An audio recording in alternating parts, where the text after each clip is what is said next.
Buenas tardes, estamos ya en esta transmisión en vivo y tenemos hoy día una entrevista de lujo. Nos va a acompañar el director de integración, director senior de integración de seguridad con DJI. Esta entrevista, bueno, primero que me tomó como un mes, me ha tomado como un mes conseguirla y coordinarla porque he estado muy ocupado. La entrevista va a ser en inglés, él no habla español. Vamos a hacer la entrevista en inglés, pero bueno, para las personas que puedan entender la entrevista en inglés no hay ningún problema. Si no, esta entrevista está siendo grabada y la voy a poner en YouTube con subtítulos. Entonces, principalmente lo que vamos a conversar es la aplicación de cómo los drones están siendo aplicados en esta pandemia en cuestión de seguridad pública, tanto por las instituciones de policía, bomberos, etcétera, como las instituciones de salud. Entonces, nos vamos a conectar. Mr. Romeo. Well, hello, Juan Fernando. Yo haven't seen you since, September last year. It feels like 2 years ago, right? Yes, it's been a quite last 3 months. That's very, very true. It's good to see you. I hope you are doing well, your loved ones are doing well, and hopefully everyone who is joining us, they're all not only healthy, but spiritually and positive in this time around the world where, you know, it's challenging for many, many of us. Yes. Well, I can see you're very well, and you have been very busy too. Indeed, yes, it's been extremely busy. Not only, we continue to develop new technologies, new drone solutions.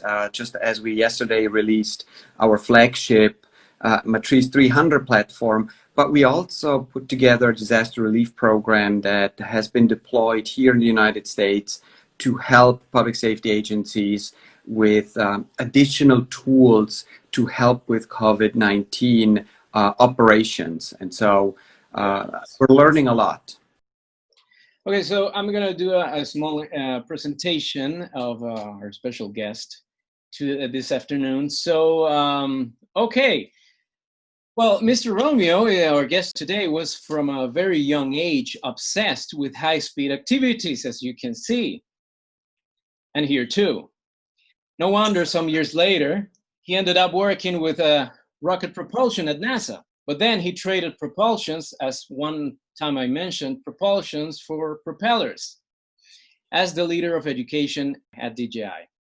Since then, he has traveled the world promoting how drones are good and not used only for spying on your neighbor. His devotion to drones and the service they provide to first responders has made many law enforcement agencies in countries around the world pay attention on how this technology can actually save lives. DJI Enterprise was created in this idea of serving industries and public service agencies. And what better example that how drones have been assisting police officers from all over during the COVID-19 pandemic. A man famously known for his love for travel and adventure, and also for his passion for knowledge and sharing knowledge. So I am very pleased to have today the Senior Director of Public Safety Integration at DJI, Mr. Romeo Durscher. Welcome, sir. Thank you, Juan Fernando. What a great introduction, and man, you really picked some amazing pictures throughout my career. So thank you for that. It's a pleasure to be here.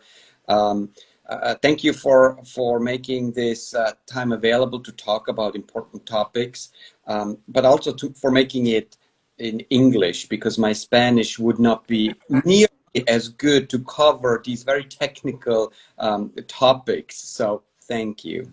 Thank you for having us and giving some of your very busy time for this interview. Okay, so we're going to go straight to the subject. At the beginning of the pandemic in China, we saw a lot of response with drone applications, with thermal drones, with agricultural drones being used in several scenarios. So how precise were their work? And I understand the desperation of doing something because of the pandemic and how fast it was spreading, but were the drones used in the right way they were using at that time? That's a very good question. And first of all, let me just say that what we're experiencing globally is something that the majority of us have never ever experienced. And this is all brand new, especially in a time and age where we have technology, where we have international travel, where boundaries really disappear. And so everything we're doing today is something that has never been done before. And so that's also a big challenge, because we want to utilize technology for the best possible purpose, but we don't always know, will it work? Will it be helpful? How does the public perceive it?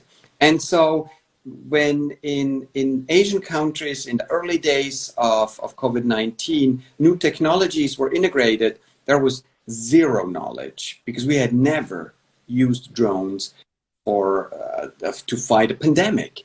Yeah. And every time you do something new, you're bound to do something that may not have a benefit. The key is that you learn, that you do tests, that you analyze the data, that you see, does it really make sense? And we saw drones in the early days in China being used to measure body temperature, for example, or to be used to disinfect, to spray public areas and disinfect them. That had never been done before. Did it work? I do not believe it did.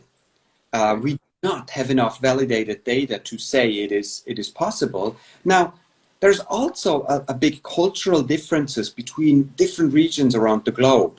What may be acceptable in one area of the world may be seen as something very different in another area of the world. And we have to be cognizant about that. Mm-hmm. So, for example, flying a drone overhead and measuring one's body temperature, just a concept alone, regardless if it works or not, just a concept alone can evoke different emotions, maybe here than in Europe, than in Asia, than in South America, because of cultural differences. And that is also very important. So the ethical aspect is important. And then from a technological perspective, are these small platforms that have small sensors and thermal cameras, are they good enough to detect the needed variations to actively and accurately say this person has a high temperature or not? Mm. And reality is, no, it does not. And not even the XT2, the bigger one? Very good. Yeah. So even if we go a little bit bigger, no, there's too many variables out there to properly detect, because there is a variance of plus minus, 2 degrees, for example. And so the variance is too big. For medical purposes, it's too big. And that's why in most Western world countries, every time a new medication or a new technology comes to market that is used for medical purposes, it has to go through a rigorous testing process so that we can validate its performance, its impact, its data, or its impact on the body if it's a medication. And that has not yet happened. And we immediately here in the United States, I worked on a document with one of my coworkers, retired fire chief Wayne Baker, to address exactly these topics. We made a recommendation not to use drones for any sort of body temperature measurement, but also not to fly drones close by individuals. That's the third version that we have come out with, and we added a lot more information over time to it. And similarly to spraying, in theory, we're utilizing drones in agriculture to spray certain areas of a field, for example, and help farmers with being more effective. Now, what if we use a disinfectant on a drone and fly down the roads or a playground and spray that playground with disinfectant? I mean, in theory, it may be a good idea. Mechanically, it can work because it's made for that, for spraying a liquid. But the circumstance is changed. Exactly. Does it really do what it's supposed to be doing? And so we have to really do proper testing, validation of those new use cases, including the impact on the environment. Has it a negative impact on plants, on animals, or on humans? this needs to be properly studied before we just go out and fly drones over people or over cities. But along the way, so then in the middle of March, we started working on expanding our disaster relief program. Last year, we announced a disaster relief program here in the United States based on the experiences that I had with deploying to wildfire and natural disasters. Last year, yes. Have a program where we can support regional efforts to combat a disaster, earthquake, flooding, hurricane, wildfires. And now in the middle of March, we realized, wait a second, we will have a disaster on the scale of the United States and also globally. How can we expand our program so that we can support more public safety entities, but also add a very, very important component? And it's kind of like a pay it forward component. We wanted to learn from the experts on the front lines how they're using the drones, how has it helped them, and if it did help them, how did they do it? Write it all down and make it available to the community so other departments can learn from all the lessons learned. And that, to me, was a very, very big, important piece. And in that document you just showed, listing some of these use cases we have seen. And some of them are very interesting. Like, for example, the pre-planning of testing sites or field hospitals. So they're using the drone to, in essence, map out that area where they will build or create a testing site. And then they have the orthomosaic document or product. They can start working with traffic flow, how they want to direct people. So it allows them to pre-plan with much more up-to-date information. Those are the kind of information and projects that are so helpful. And you don't need a specialized drone for that. You can do that with a Phantom 4 Pro. It doesn't need a specialized machine to help if you know how to use the technology. Exactly. So you can do much more. And here's another thing that we learned. About 10 days ago, I was on a Interpol working group meeting. And as you may know, Interpol is the international police organization that oversees over 190 countries. And they're trying to bring standards across, the global network of policing and how things are done. And so we had a discussion on the use of drones in COVID-19. And we had departments from all around the globe talk about how they're using drones. And one thing that was very, very interesting to me was that in the United States, we use the drones primarily for these mapping purposes. So very different use cases than what we see in Europe, for example, where the drone is used like with the speaker attachment to share information or to do active crime investigation or crime in progress. We also see more indoor operations here in the United States. For example, if there is a known COVID-19 victim inside a home that has passed away, they want to send in first a robotics unit just to get an idea of what it looks like so that they can minimize the exposure. The speaker has become a very high valuable asset, telling people, please go to your houses. You're not supposed to be in this park. This park is closed, and having this distance. We're going to work on an after-action report where we combine all those lessons learned and recommendations, and we're going to be working with stakeholders on this. And one thing that is also very interesting to see is how the public perceives the use of a speaker on a drone. The concept is nothing new. We have the megaphone, we have speakers on a helicopter, we have speakers in a patrol car. So the concept is not very new. But now you have a flying drone that has a speaker on it, and it can evoke a different emotion in people. Orwellian state, I heard once mentioned. Yes, although it already exists in other forms. And so that's important to understand. And then it also depends on how you do the messaging. Yes, the tone. The tone is very important. If it's for an educational purpose, that's one thing. But if you're giving directions, direct straightforward directions, that may be a very more sensitive way of utilizing that. So it's extremely important for any department to first think about any type of new use cases with any type of new technology. What could the potential benefit be? What could the potential negative impact be? And most importantly, is there another technology already available that is more acceptable? Mm-hmm. If they have to say yes to all of these, then maybe using a drone is not the right idea for this particular time. The drone it's a tool. It's a tool that allows either a fire or a law enforcement entity to get better and faster information about an incident or an accident. Through all of that, it also mitigates the risks to the personnel on the ground, so they're open to it. We have seen amazing use cases with the speaker, for example, where we have a barricaded suspect inside a house that's not coming out. The speakers on the vehicle have been used, megaphones had been used.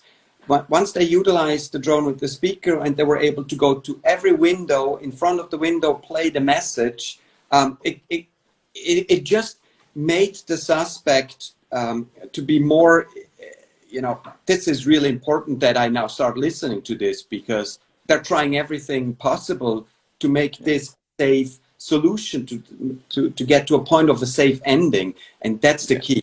We want to protect life. We want to protect life of our first responders, but we also want to protect life that is outdoors, our civilians, our public, that can benefit from everyone having better information so that better decisions can be made. Yeah, I think that one of the key elements is to humanize the technology, is to make it, that people feel that it's not just a machine or authority, but it's, it's another person behind that's, hey, we want to help you because we want to help everybody. A lot of lessons are being learned, and that's important, because what it does is we will have another disaster in the future, hopefully not to a scale like that, but we will have a hurricane, we will have an earthquake. And what we're learning today will help our first responders down the road. And that is the important piece. We gotta learn from our mistakes, and we got to build on top of our successes. We can now extract within months all the information, everything that we have been doing with drones, and it's going to be a huge study case. Absolutely, and it is difficult for all of us, and there's a lot of negatives that come with a situation like this, and it's sometimes difficult to pinpoint positives out of all of it.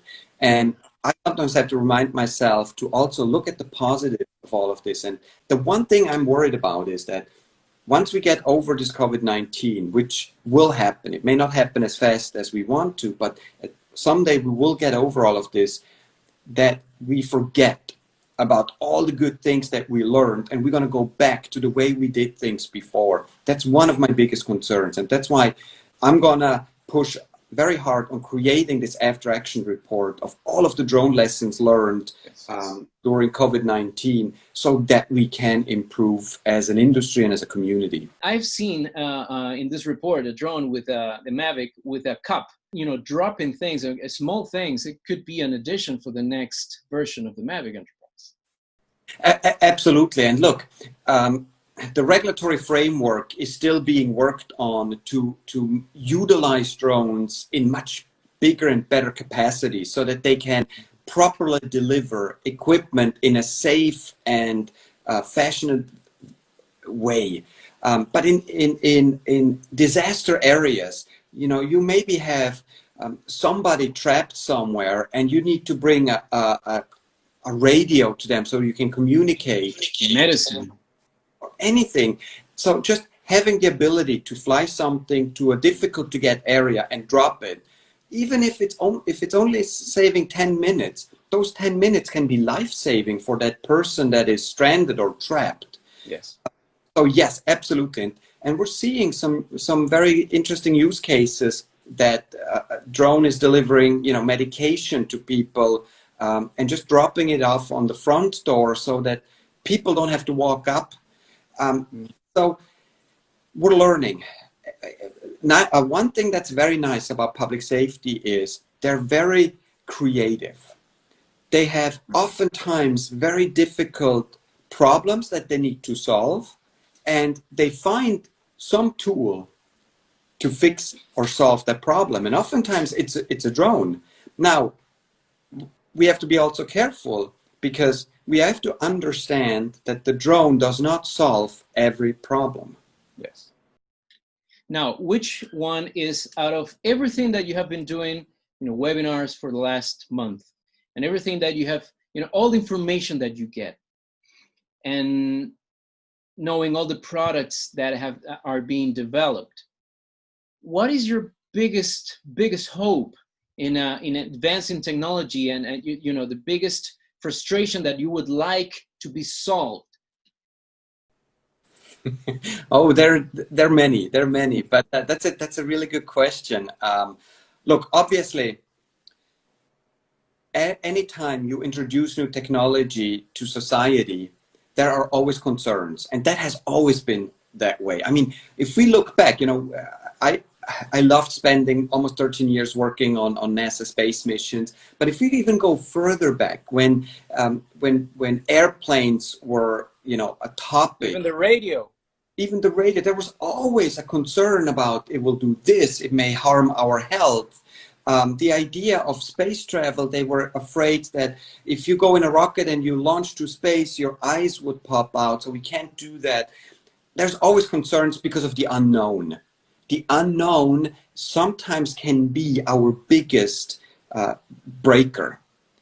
But if we have an open mind and if we do it in a transparent way, then we can integrate new technologies. But we always have to keep in mind that privacy is very important, safety is very important, and public acceptance is extremely important.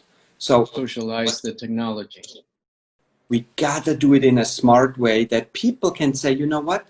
Yes, that makes sense, and I can buy into this. That's when it has the most impact.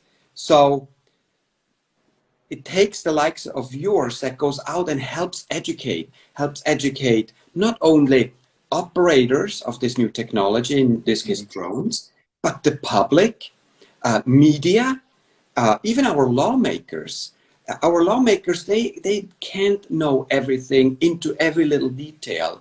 So it also takes time from us to go and help educate them. And you're doing an amazing job with that. Thank you. It's really hard to see how hard sometimes it is to get people to understand the value of the service, not the technology necessarily, but the service that we can provide to people and to save lives. It's hard. Sometimes people, authorities and people in government, sometimes they take a hard time trusting it. And I understand one thing, in one side of that is because, you have improvised people everywhere, in every professional branch. And when someone just tries to sell some product and not get behind it and not train the people properly to handle the product and the technology, then you have the people that sell smoke. And that's a backfire. People sometimes don't trust because they have had a bad experience. You're absolutely right, Juan Fernando. And it's also nice to see that the drone industry has matured. Yes. It's not at its peak, it's still maturing. But we have seen a lot of claims that were made early on in the drone industry that were unfounded. Again, it goes back to validated information.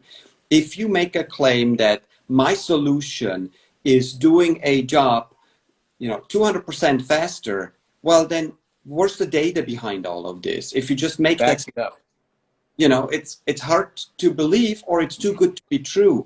But if you can showcase these are the steps, and in each of these steps you save 2 minutes here, 2 minutes there, it's much safer because you don't have to climb up on that tower to do that inspection. Now you're starting to validate the technology and the return of investment That's extremely important. I think that as the technicians and the people in DJI develop this based on a scientific model, you know, testing and testing and testing, I think is the responsibility of the pilots to keep a process similar, because we are also testing and testing, sometimes in extreme ways, the technology that we have in our hands. So we need to be also responsible of having that information and testing in a scientific way. Yes, absolutely. And, you know, I'm trying to keep an eye on some of the comments, and some of the comments are spot on, you know, more safety. Absolutely. You know, looking today, I did a webinar right before this with FlyMotion, and we talked about the evolution of safety features that DJI has implemented over the years, you know, from geofencing to altitude limitations to unlocking capabilities if you have appropriate approval to fly in an area, to redundant systems on the aircraft. You know, you have a dual compass, for example, or a dual barometer, to the fact that if you have a single motor or rotor problem, that you have more opportunities to land it without crashing, to sensors that look around the drone and make it stop before it flies into a structure, to ADS-B receivers so the drone operator can see manned aircraft or crewed aircraft in the vicinity. All these steps are an evolution of safety, and there's much more to do. There's no question. There's more opportunities to make drones more integrated, more safe, and more autonomous. And we're on the way as an industry with the integration of unmanned into crewed aircraft traffic and sharing the space. It's happening, but it's a step-by-step process.